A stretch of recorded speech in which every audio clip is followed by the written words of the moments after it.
Paris Saint-Germain berhasil mempertahankan gelar Liga Champions pada tahun 2026 setelah mengalahkan Arsenal di final setelah adu penalti yang cukup unik.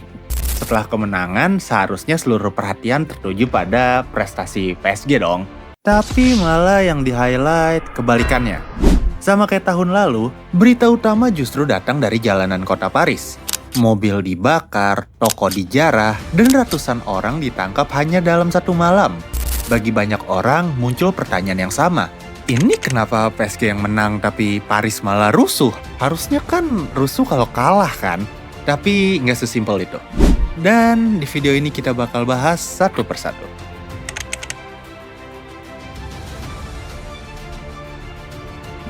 Yang menarik sebenarnya kejadian ini sebenarnya bukan hal baru. Saat PSG memenangkan Liga Champions pertamanya pada 2025, kerusuhan serupa juga terjadi di wilayah Paris. Bahkan jika ditarik lebih jauh, pola yang sama sudah terlihat ketika timnas Prancis berhasil menjuarai Piala Dunia pada 2018. Saat itu, jutaan orang turun ke jalan untuk merayakan kemenangan Le Bleu, tetapi pesta tersebut juga diwarnai penjarahan toko dan bentrokan dengan polisi. Artinya masalah ini tidak hanya berkaitan dengan PSG, ada sesuatu yang lebih besar yang terus berulang setiap kali Prancis meraih kemenangan sepak bola bersejarah. Salah satu alasannya adalah karakter kota Paris itu sendiri. Berbeda dengan banyak kota lain, pusat perayaan hampir selalu terkonsentrasi di lokasi-lokasi ikonik, seperti Champs-Élysées, Arc de Triomphe, dan area sekitar Parc des Princes. Ketika puluhan hingga ratusan ribu orang berkumpul secara spontan di tempat yang sama, situasi menjadi sangat sulit dikendalikan. Kerumunan sebesar itu bisa berubah hanya karena satu pemicu kecil, entah itu provokasi, kepanikan, atau benturan dengan aparat keamanan. Paris pada dasarnya adalah kota yang ideal untuk pesta besar. Tetapi justru karena itulah kota ini juga sangat rentan terhadap kekacauan massal.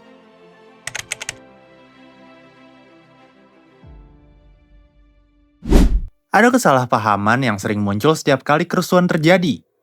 Banyak orang langsung menyalahkan fans PSG. Padahal menurut berbagai laporan dan penyelidikan pasca kerusuhan, tidak semua pelaku kerusuhan adalah supporter sepak bola. Di Prancis bahkan ada istilah khusus, yaitu casseurs, kelompok perusuh oportunis yang memanfaatkan keramaian untuk melakukan tindakan kriminal. Mereka datang bukan karena peduli pada hasil pertandingan, melainkan karena tahu bahwa situasi ramai akan memudahkan penjarahan, vandalisme, atau bentrokan dengan polisi. Beberapa dari mereka bahkan gak punya hubungan apapun dengan PSG dan hanya mengenakan atribut klub untuk berbaur dengan kerumunan. Faktor lain yang tidak kalah penting adalah psikologi massa.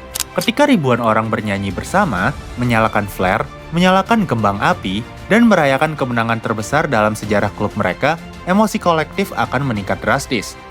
Dalam kondisi seperti itu, individu seringkali kehilangan kesadaran bahwa mereka bertanggung jawab atas tindakan mereka sendiri. Orang yang biasanya tenang bisa ikut melempar benda, sementara orang yang biasanya patuh aturan bisa terbawa suasana dan melakukan vandalisme. Ditambah konsumsi alkohol dan penggunaan petasan dalam jumlah besar, suasana yang awalnya merupakan pesta dapat berubah menjadi kekacauan hanya dalam hitungan menit.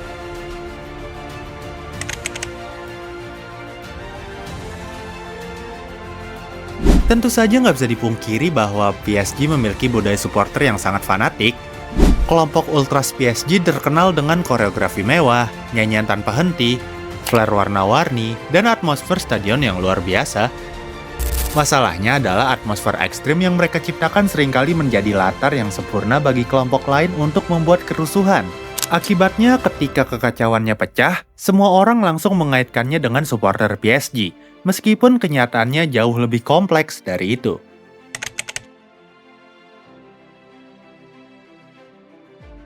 Bukti bahwa tidak semua fans PSG terlibat kerusuhan sebenarnya terlihat sehari setelah final Liga Champions 2026. Pada parade resmi kemenangan yang diadakan di Paris, puluhan ribu pendukung PSG berkumpul untuk merayakan keberhasilan tim mereka. Mereka bernyanyi, mengibarkan bendera, dan menyambut para pemain dengan tertib tanpa kerusuhan besar yang berarti. Jadi jika melihat pola yang terjadi pada Piala Dunia 2018, Liga Champions 2025, dan Liga Champions 2026, mungkin pertanyaan yang tepat bukanlah kenapa fans PSG rusuh, melainkan kenapa setiap kemenangan besar sepak bola di Prancis selalu menjadi magnet bagi kerusuhan maupun kekacauan.